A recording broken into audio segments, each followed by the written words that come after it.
বর্তমানে সোশ্যাল মিডিয়ায় চোখ রাখলেই দেখতে পাওয়া যাচ্ছে একটা চেনা ভিডিও। ফোনের ফ্ল্যাশলাইট জ্বালিয়ে তার উপর রাখা হচ্ছে একটা জল ভর্তি কাচের গ্লাস। তারপর সে জলের মধ্যে মেশানো হচ্ছে হলুদের গুঁড়ো। হলুদের গুঁড়োর মধ্যে আলোর খেলা দেখতে ভালোই লাগছে সবার, কিন্তু জানেন কি, সোশ্যাল মিডিয়ার সস্তা ভিউ কামাতে গিয়ে সে নিজেই ডেকে আনছে নিজের বিপদ। তার অজান্তেই বাড়িতে জাগ্রত হচ্ছে কোনো না কোনো অশরীরী শক্তি, আর তার ফলে ক্ষতিগ্রস্ত হচ্ছে সে নিজেই। হলুদ, কাঁচ, জল এবং অন্ধকার এগুলো সাধারণ জিনিস মনে হলেও তান্ত্রিক প্রক্রিয়ায় এদের অন্যরকম গুরুত্ব আছে। পৃথিবীর সমস্ত কোণায় যত রকমের তান্ত্রিক সাধনা করা হয়, তাদের মধ্যে কম বেশি সমস্ত প্রক্রিয়াতেই এগুলোর ব্যবহার লক্ষ্য করা যায়। এবং জানেন কি, এই জিনিসগুলো সাধারণত ব্যবহার করা হয় কোনো অপদেবতা শক্তিকে জাগ্রত করতে। আর যদি কেউ ভুলেও তাদের জাগ্রত করে ফেলে, কিন্তু তাদের নিয়ন্ত্রণ করতে না পারে, তখন তার জীবনে নেমে আসে তাদের ভয়ঙ্কর অভিশাপ। তন্ত্রবিদ্যা ভারতের এক অত্যন্ত ভয়ঙ্কর গোপন বিদ্যা।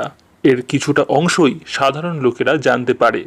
এই সমস্ত গোপন বিদ্যা তান্ত্রিক গুরু এবং তার শিষ্যদের মধ্যে সীমাবদ্ধ থাকে। পৃথিবীর কোথাও এই সব তন্ত্রের কথা লিপিবদ্ধ করা নেই। অযোগ্য লোকের হাতে এই বিদ্যা চলে এলে সে পৃথিবী ধ্বংস পর্যন্ত করতে পারে। এই সব বিদ্যাকে বলা হয় গুরুমুখী বিদ্যা। অত্যন্ত জটিল এই প্রক্রিয়ায় বিন্দুমাত্র ভুল হলে প্রাণ সংশয় পর্যন্ত ঘটতে পারে। তাই গুরু ছাড়া এই বিদ্যা লাভ করা অসম্ভব। গুরু তার শিষ্যকে তার সমস্ত বিদ্যা দান করে দিয়ে যান। সেই শিষ্য আবার তার শিষ্যদের দান করেন সেই বিদ্যা। এইভাবে হাজার হাজার বছর ধরে এই বিদ্যার অভ্যাস চলে আসছে আমাদের ভারতবর্ষে। এই গুপ্ত বিদ্যাগুলির এক অন্ধকার দিক হলো কালো জাদু। সাধারণত কোনো ব্যক্তিদের ক্ষতি করার জন্য কালো জাদু প্রয়োগ করা হয়, এবং এই কালো জাদু করা হয় বিভিন্ন রকম অপদেবতার মাধ্যমে।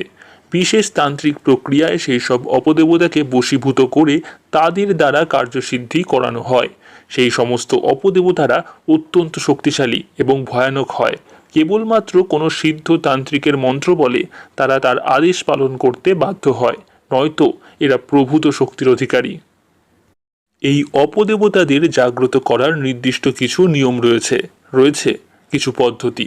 এই নিয়ম অনুযায়ী তাদের আবাহন করে তাদের মন্ত্র বলে বশীভূত করতে হয়। তার আগে নিজের গাত্রবন্ধন করে নিতে হয় সাধককে। অপদেবতা আবির্ভূত হলে তাকে কামাখ্যাতন্ত্র বা মোহিনীতন্ত্র দ্বারা বশীভূত করতে হয়, তবেই সে সাধকের আজ্ঞা পালন করে। এই প্রক্রিয়ায় যদি কোথাও বিন্দুমাত্র ফাঁক থেকে যায়, তৎক্ষণাৎ সেই অপদেবতা সাধককে নৃশংসভাবে হত্যা করে। এই অপদেবতাদের আবাহন করার বেশ কিছু পদ্ধতি রয়েছে। তার মধ্যে একটি হলো এই হলুদ জল পদ্ধতি। যে কোনো প্রেত বা অপদেবতা এই হলুদ মেশানো জলে আকৃষ্ট হতে পারে। সোশ্যাল মিডিয়া ট্রেন্ডিং ভিডিও বানাতে যে জিনিসগুলো ব্যবহার করা হচ্ছে, তান্ত্রিক শাস্ত্র অনুসারে প্রত্যেকটি ভয়ঙ্কর গুরুত্বপূর্ণ জিনিস। যেমন প্রেত শাস্ত্রে কাঁচকে বলা হয় আত্মাদের প্রবেশপথ। প্রেত, আত্মা কিংবা অপদেবতা যেই হোক না কেন, তারা কাঁচের মাধ্যমে আকর্ষিত হয়। এই কারণেই মানুষের দেহে আত্মা ভর করলে দেহ থেকে ভূত বা আত্মা ছাড়ানোর জন্য সিদ্ধতান্ত্রিকেরা কাঁচের গ্লাসে জল রেখে সেই আত্মার সামনে দেয়, যাতে সেই কাঁচের দ্বারা আত্মা আকর্ষিত হতে পারে। এইবার আসি জলের প্রসঙ্গে। প্রেত শাস্ত্র অনুযায়ী জল হলো প্রেতের মাধ্যম। প্রেতকে অধিষ্ঠান করানো হয় এই জলের মধ্যে।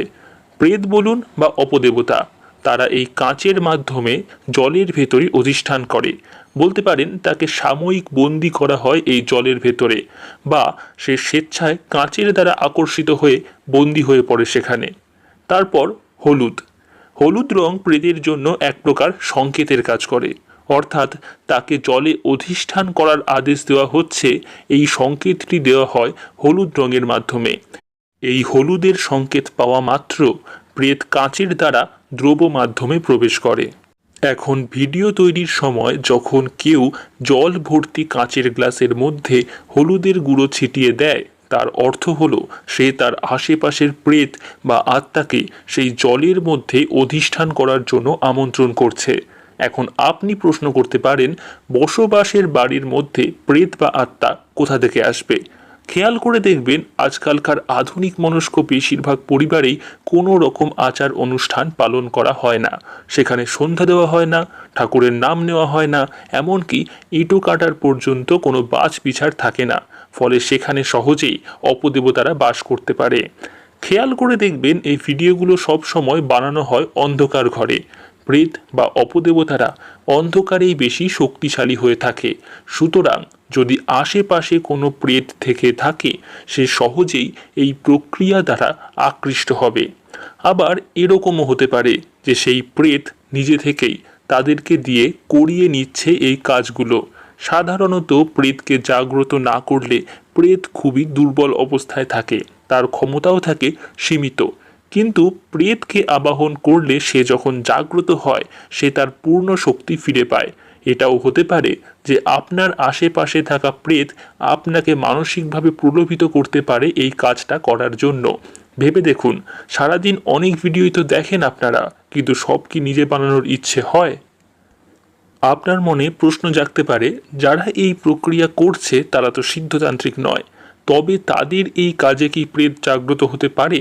আপনাকে জানিয়ে রাখি, পৃথিবীর প্রতিটি বস্তুর দ্রব্যগুণ রয়েছে। প্রেতকে জাগ্রত করার জন্য নির্দিষ্ট কিছু বস্তুর দ্রব্যগুণই যথেষ্ট। প্রেতকে জাগ্রত করার জন্য তান্ত্রিক প্রক্রিয়ার প্রয়োজন পড়ে না, কিন্তু তাকে নিয়ন্ত্রণ করার জন্য তান্ত্রিক প্রক্রিয়ায় প্রয়োজন হয়।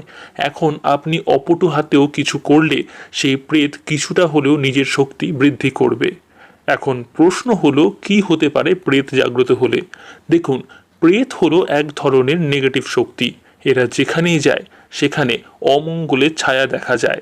প্রেত বাস করলে সংসারে ঝগড়া অশান্তি লেগে থাকে, মন মেজাজ থাকে খিটখিটে। এই স্থানে থাকা লোকেদের অল্পতেই মাথা গরম হয়ে যায়, সব সময় ঝগড়া করতে ইচ্ছে হয়, মনের মধ্যে সব সময় অশান্তি বিরাজ করে। সব থাকার পরেও মনে হয় কিছুই নেই। কোনো কাজ সহজে হতে চায় না, জোর করে সেই কাজ করতে গেলে বাধা আসতে থাকে বারবার। বাড়িতে প্রেত থাকলে কি কি হতে পারে এবং সেখান থেকে কিভাবে মুক্তি পাওয়া যায় সে নিয়ে একটা ডিটেল ভিডিও বানাবো পরে কোনো দিন। তবে আপনারা যারা এই ভিডিও বানিয়ে ফেলেছেন তারা খেয়াল করুন তারপর থেকে আপনার মানসিক স্বাস্থ্যের অবনতি হয়েছে কিনা, কাজে বাধা আসছে কিনা। যদি সব একই থেকে থাকে তাহলে খুবই ভালো, কিন্তু যদি এই লক্ষণ প্রকাশ পায় তবে সাবধান, হয়তো কোনো অজানা শক্তি বাসা বেঁধেছে আপনার ঘরে। যদি আপনার এরকম সমস্যা হয়ে থাকে তবে কমেন্টে অবশ্যই জানান, এবং ভিডিওটি ভালো লাগলে একটি লাইক করে পাশে থাকবেন, এবং আমাদের চ্যানেলে প্রথম এলে চ্যানেলটি অবশ্যই সাবস্ক্রাইব করে দেবেন। এরকম আরও অজানা ভিডিও নিয়ে আসবো আমরা। সবাই ভালো থাকবেন। জয় রাধা মাধব।